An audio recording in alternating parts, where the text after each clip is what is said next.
வணக்கம் வணக்கம் வணக்கம். அன்பும் பண்பும் அறிவும் நிறைந்த உயிருக்குயிரான ரசிகர்களே, நேயர்களே, நான் தான் உங்கள் அட்லாண்டா கணேஷ் வந்து விட்டேன் ஒரு புது கதையை சொல்வதற்காக.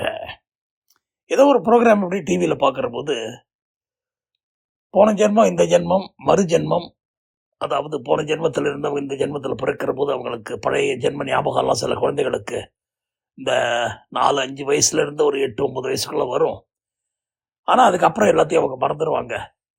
அவங்க மறு ஜென்மத்தை பற்றி போன ஜென்மத்தை பற்றியெல்லாம் பேசுகிற போது அப்பா அம்மாலாம் ரொம்ப பயப்படுவாங்க. இன்னும் ஏதோ ஒரு டிவி ப்ரோக்ராமில் பார்க்குற போது கொஞ்சம் ஆச்சரியமாக இருந்தது. அடே அப்படின்னு சொல்லிட்டு இது நடந்திருக்கு, அது நடந்து ப்ரூஃபோடு காமிச்சாங்க.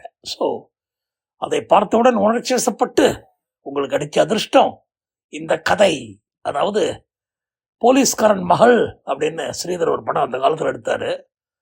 இந்த கதையோட டைட்டில் போலீஸ்காரன் மகன். நல்லா கேட்டுங்க, கதையோட தலைப்பு போலீஸ்காரன் மகன். கதையை கேளுங்க, ரசியுங்க. ஓகே, உங்கள் விமர்சனத்தை கொடுங்க. Thank you. Krishnakumar, young IPS officer. 24 வயசு முடிஞ்சு உடனே ஐபிஎஸ் பாஸ் பண்ணி ஆஃபீஸராகி தமிழ்நாட்டில் போஸ்டிங். அதாவது போலீஸ் டிபார்ட்மெண்ட்டையே கலக்கணும், திருத்தணும், எந்த தவறும் போலீஸ் டிபார்ட்மெண்ட் நடக்கக்கூடாது அப்படின்லாம் வைராக்கி எடுத்துக்கிட்டு அந்த போஸ்டில் உள்ள நுழைந்தார் நம்ம கதாநாயகன் கிருஷ்ணகுமார் என்ற கே. எத்தனையோ கனவுகள் வாழ்வில், அதுவும் சர்வீஸில் இருந்து மக்களுக்கு சேவை செய்யணுங்கிற வெறி சின்ன வயசுலேருந்து. சில போலீஸே அநியாயம் பண்ணுற போது அவங்கெல்லாம் அப்படியே கழுத்து நெரிச்சு கொண்டு போல கோவம் வரும் நம்ம கிருஷ்ணகுமாருக்கு. ஆனால் அப்போ ஒன்றும் பண்ண முடியல அவரால். இப்போது ஐபிஎஸ் பாஸ் பண்ணி டிபார்ட்மெண்ட்டுக்குள்ளே போன உடனே பல விஷயங்களை செய்யணும் அப்படின்னு ஒரு துடிப்போடும் ஒரு வெறியோடையும் டியூட்டியை ஜாயின் பண்ணி சந்தோஷமாக பல விஷயங்களை சாதிக்கணும்னு முயற்சி பண்ணுறாரு நம்ம கே என்ற கிருஷ்ணகுமார். அப்படியாக எந்த தவறாக இருந்தாலும் விடமாட்டார். எந்த பெரிய லெவலில் இருந்து இன்ஃப்ளூயன்ஸ் வந்தாலும் அந்த ஆள் மேலே தப்பு இருந்ததுன்னா தப்பை மன்னிச்சு விடவே மாட்டார். அவருக்கு தண்டனை வாங்கி கொடுக்காம ஓய மாட்டார் நம்ம கே. அந்தளவுக்கு sincere and honest police officer. வருடங்கள் ஓடுது. 2-3 வருஷத்தில் அவருக்கு ஒரு கல்யாணம் பண்ணிக்கிற வீட்டில் இந்த ப்ரெஷர். நீங்களே பாருங்கள், நல்ல பொண்ணான்னு சொல்ல அழகான நல்ல குடும்பத்தில் இருந்த சாந்தா அப்படிங்கிற பொண்ணை அவர் கல்யாணம் பண்ணி வைக்கிறாங்க. மகிழ்ச்சியாக கல்யாணத்தை பண்ணி கொண்டு அவர் இருக்கிறார். அப்படிப்பட்ட கிருஷ்ணகுமாருக்கு ஒரு சோதனை. என்ன சோதனை? ஒரு திருடனை பிடிக்க முடியல. திருடன்னா பெரிய கொலகாரப்பாய, அதாவது கழுத்தை வெட்டுவதில் எக்ஸ்பர்ட், பேக் ஸ்டாப் பண்ணுவதில் எக்ஸ்பர்ட். ஆனால் இது வரைக்கும் அவன் மாட்டிக்கல. ஒரு 2-3 வருஷமாக தண்ணி காமிச்சிட்டு இருக்கான். பணத்துக்காக பெரிய பெரிய கொள்ளையெல்லாம் செய்கிற ஆள். என்னடா இது, இப்படி ஒரு முட்டுச்சந்தில் வந்து மாட்டிக்கிட்டோமே, இந்த ஆளை பிடிக்க முடியல, எங்கே பிடிக்கிறதுங்கிற போது கல்யாணம் ஆனால் குழந்தையெல்லாம் பிறக்க இல்லையா? அப்போது நம்ம கிருஷ்ணகுமாருக்கும் ஒரு அழகான பையன் பிறக்கிறான். பிறக்கிற போது கழுத்தில் கத்தியால் வெட்டின மாதிரி ஒரு பர்த் மார்க். அதாவது சாதாரணமாக மச்சம்லாம் கருப்பாக இருக்கும். இந்த மச்சம் கருப்பும் இரத்த கலரும் சேர்ந்த ஒரு வித்தியாசமான பர்த் மார்க்காக இருக்குது. கொஞ்சம் டீப்பாக கழுத்தை கட் பண்ணால் எப்படி இருக்குமோ அந்த மாதிரி ஒரு மார்க். இதனால் அது அநியாயமாக இருக்குன்னு சொல்லிட்டு டாக்டர்கிட்டலாம் கேட்குற போது இது சகஜம், சாதாரணமாக பர்த் மார்க்குங்கிறது உடம்புல எந்த இடத்துல வேணால் வரலாம் அப்படின்னு சொல்லி, இதில் ஒன்றும் நீங்கள் பயப்பட வேண்டிய அவசியமே கிடையாது, பார்க்குறதுக்கு கொஞ்சம் இதாக இருக்குது, கவர் பண்ணி வச்சுருங்க, சட்டையிட்ட போடுற போது அது வெளியவே தெரியாது அப்படின்னு சொல்ல, சரின்னு சொல்லிட்டு குழந்தையோட மற்ற முகமெல்லாம் பார்க்குற போது அவ்வளவு தீர்க்கமாக இருக்குது. கண், மூக்கு, வாயெல்லாம் பார்க்க அழகாக இருக்குது. ஸோ இந்த பையன் நல்லபடியாக வருவான்ட்டு நம்பிக்கை இருக்குது. இந்த பையன் பிறந்து 12வது நாளோ 11 நாளோ புண்ணியாஜனமெல்லாம் செய்கிறாங்க. அந்த விழாவுக்கு நிறையா பெரிய ஆஃபீஸர்ஸ் அவங்கெல்லாம் வராங்க. அண்ட் சொந்தக்காரங்கள் சொந்த பந்தங்கள்லாம் வந்துட்டு எல்லாரும் அந்த குழந்தைய அப்படியே உச்சி மோர்ந்து ஆசீர்வாதம் பண்றாங்க. 1, 2 பேர் அந்த வடுவை பார்த்து விட்டு பர்த் மார்க்கை பார்த்துட்டு இது என்னது இது அப்படின்னு கேட்க, தெரியல இந்த மாதிரி ஒரு பர்த் மார்க் பிறவியிலேயே இருக்குது அப்படின்னு சொல்லிட்டு அம்மாக்காரி ஜாக்கிரதையா அதை கவர் பண்ணி தான் வைக்கிறா. இருந்தாலும் ஒருத்தர் 2 பேர் கண்ணுக்கு படுது அது. ஸோ அவங்க குடும்ப புரோகிதர் கம் ஜோசியர் அவர் தான் வந்து மந்திரமெல்லாம் சொல்லி அந்த ஃபங்க்ஷன் நடத்துகிறாரு. அவர் வந்து எல்லாம் பார்த்துட்டு கற்றுட்டு எல்லாம் பண்ணிட்டு, அடடா இது வந்து போன ஜென்மத்தில் இந்த பையனுக்கு ஏதோ ஒரு ஆக்சிடென்ட் மாதிரி ஆயிருக்குது, அதில் வந்து பர்த் மார்க் தான் இது. அதாவது அந்த மாதிரி இருந்தவங்களுடைய அடுத்த பிறவியில் இந்த பர்த் மார்க் இருக்குன்னு சொல்கிறாரு. உடனே கேகேவுக்கு ஓஹோ இப்படி கூட இருக்குமா அப்படின்னு சொல்லிட்டு சில பெரிய ஜோசியர்கள் அவங்கெல்லாம் விசாரிக்கிற போது அவங்களும் கன்ஃபார்ம் பண்ணுறாங்க. ஆமாம் சார், இந்த மாதிரி போன ஜென்மத்தில் அவங்கள யாராவது மர்டர் பண்ணியிருக்காங்க, அந்த மாதிரி இருக்குது இந்த மாதிரி இருக்குன்னாக்க அடுத்த ஜென்மத்தில் அவங்க பிறக்கிற போது அந்த வெட்டுப்பட்ட இடமோ கத்தி குத்துப்பட்ட இடமோ அல்லது வேறு என்ன காரணமோ அது பர்த் மார்க்காக வர சான்சஸ் 90% உண்டு அப்படின்னு சொல்ல, ஓ இப்படி ஒரு விஷயம் இருக்கான்னு சொல்லி பார்க்குறாரு. அந்த குழந்தையும் நல்லபடியாக பொத்தி பொத்தி வளர்க்குறாங்க. நல்லா வளருது, பார்க்குறதுக்கும் ரொம்ப அழகு. பார்க்குறவங்கெல்லாம் கொஞ்சம் வாங்க வைப்பாங்க. ஆனால் கழுத்து மட்டும் என்ன அது கழுத்தில் அப்படின்னு கேட்பாங்க.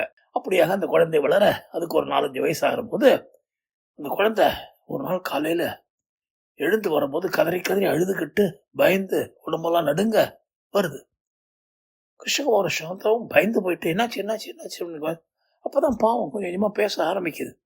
அந்த ஐயோ என்ன கழுத்து கழுத்தை கழுத்து அப்படின்னு சொல்லி இந்த கழுத்தில் எங்கே அந்த பர்த் மார்க் இருக்கோ அதை தடவிக்கிட்டே வலிக்கிறது, எனக்கு வலிக்குது வலிக்குது, மருந்து போடுங்க மருந்து போடுங்கன்னு கத்த, என்னாச்சுடா ஒன்றும் இல்லையடா ஒன்றும் இல்லையடான்னு சொல்லி அவங்க எல்லாம் தடவி விடுறாங்க, வைக்கிறாங்க, போகிறாங்க. ஒரு 15-20 நிமிஷம் அந்த குழந்தை படுற பாடு பயங்கரமாக இருக்குது. என்னாச்சு என்னாச்சுன்னு ஒன்று என்ன யாரோ கத்தியால் வெட்டாங்க அப்படின்னு சொல்லுது.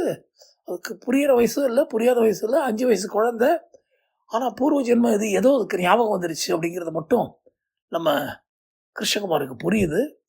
எதை நினச்சி இந்த குழந்தை பயப்படுது என்னன்னு தெரியலையே அப்படிங்கிற போது அந்த குழந்தை முடி வளர வளர அப்பப்போ ஒரு 2 மாதம் 3 மாதத்துக்கு ஒரு தடவை இந்த மாதிரி பயம் வந்து உடம்பெல்லாம் ஆடி பயப்படும். மற்றபடி ரொம்ப தைரியமாக நார்மல் கிட்டாக தான் இருக்குது. சில நாள் கனவுல வந்து அதுக்கு பிரச்சனை வருமா என்னன்னு தெரியல, பூர்வ ஜென்ம ஞாபகம் வந்துடுமா, அதுக்கு என்ன நடந்ததுங்கிறது தெரியுமான்னு தெரியல. ஸோ அப்பா காரணம் அம்மா காரணம் என்ன ஆச்சு என்ன ஏதுன்னு கேட்க கேட்க அந்த குழந்தை சொல்லுது, என்னுடைய வீடு இங்கே இல்லை அங்கே இருக்குது அப்படின்னு. அங்கேயா? உன் வீடு தானடா, நான் தானே அவங்க அப்பா அவங்க அம்மா. இல்லை இல்லை நீங்கள் 2வது அப்பா 2வது அம்மா, முதல் அப்பா முதல் அம்மா அங்கே இருக்காங்க. எங்கடா இருக்காங்க? ஐயோ எனக்கு அந்த இடம் கரெக்டாக சொல்ல தெரியல, நீங்கள் என்னை காரில் இப்படி கூட்டிகிட்டே போங்க நான் சொல்கிறேன் அப்படிங்கிற போது ஒரு வாரமும் சாட்டர்டே சண்டே லீவ் இருக்கிற போது மற்ற நாள்லாம் எப்போ டைம் இருக்கோ அப்போல்லாம் கூட்டிக்கிட்டு அப்படியே அந்த குழந்தைய இப்படி பார்க்குறாங்க. அந்த குழந்தை அங்கேயும் இங்கேயும் பார்த்துக்கிட்டே வருது. ஒரு நாள் மடையார் தேசாஃபிகர் சொசைட்டி பக்கத்தில் இங்கே தான் இந்த ஏரியா தான் இங்கே தான் அப்படின்னு சொல்லிட்டு இங்கே ரைட்டில் போங்க லெஃப்டில் போங்க அங்கே போங்கன்னா ஒரு பெரிய பங்களா ஒன்று, ஜமன நாய்கள் ஜாக்கிரதை எல்லாம் போட்டு பெரிய வண்டிகள்லாம் நிற்குது, உள்ள 4-5 வண்டி இருக்குது, அது நிற்குது. பார்த்தா ஒரு பெரிய மில் ஓனரோட வீடு அது.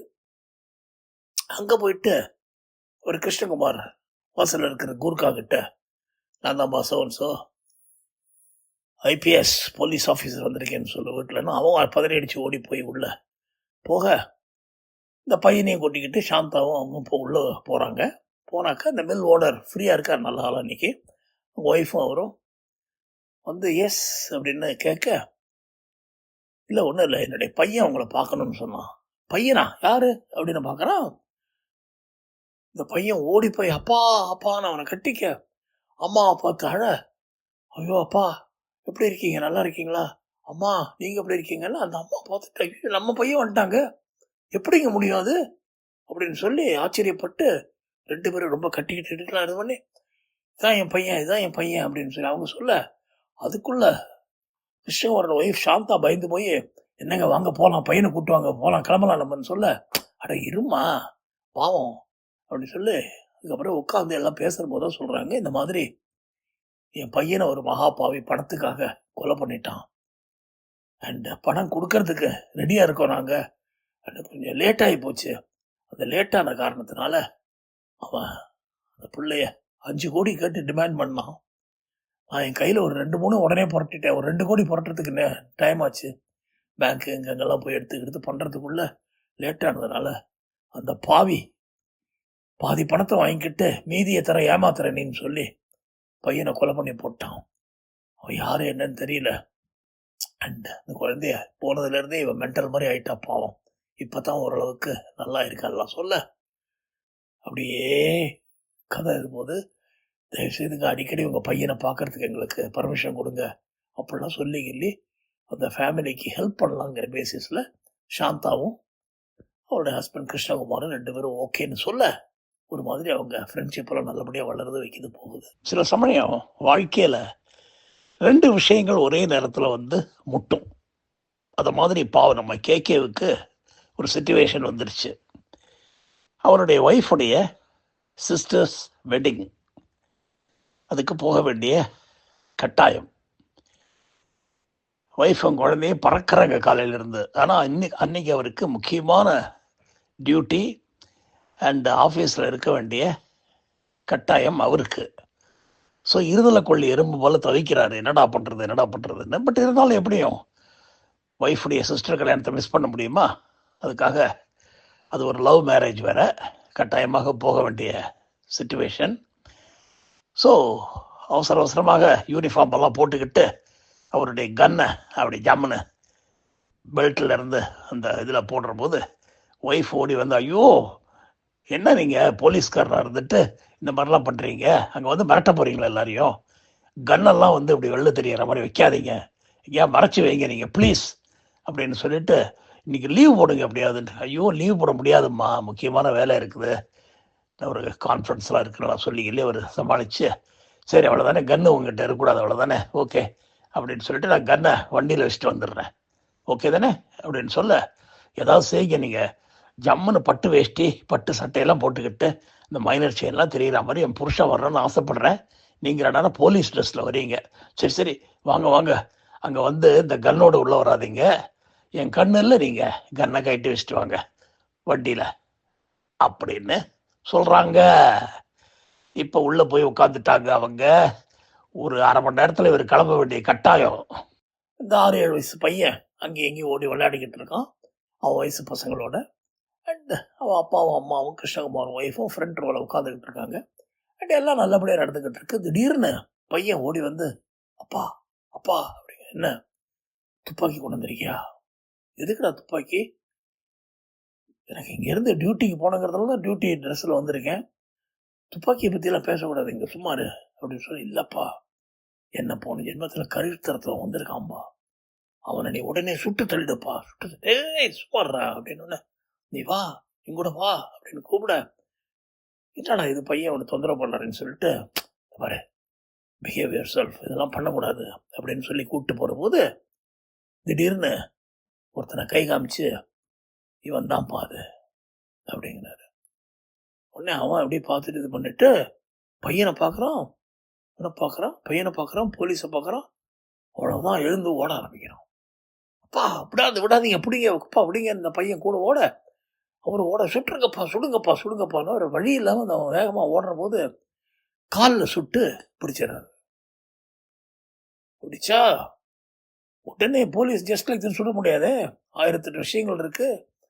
அவனை கொண்டு போய் ஆஸ்பத்திரியில் போட்டுட்டு, என்ன சார் இதுன்னா, சார் என் பையனை போன ஜென்மத்தில் கொலை பண்ணாங்கிற போது ரொம்ப காம்ப்ளிகேட்டட் கேஸாக போய் என் பையன் சொல்கிறது உண்மை, அதாவது அவனுக்கு பழைய பூர்வ ஜென்ம ஞாபகம்லாம் வந்ததுனால கரெக்டாக யார் அவனை கொன்னான்னு சொல்லிட்டான்னு சொல்லி பார்த்தா அந்த ஆள் ஒரு பயங்கரமான ஆள், அதாவது கடத்தல் பண்ணியே குழந்தைகளை பணம் பறிக்கிற ஆளுங்கிறது தெரிய வருது.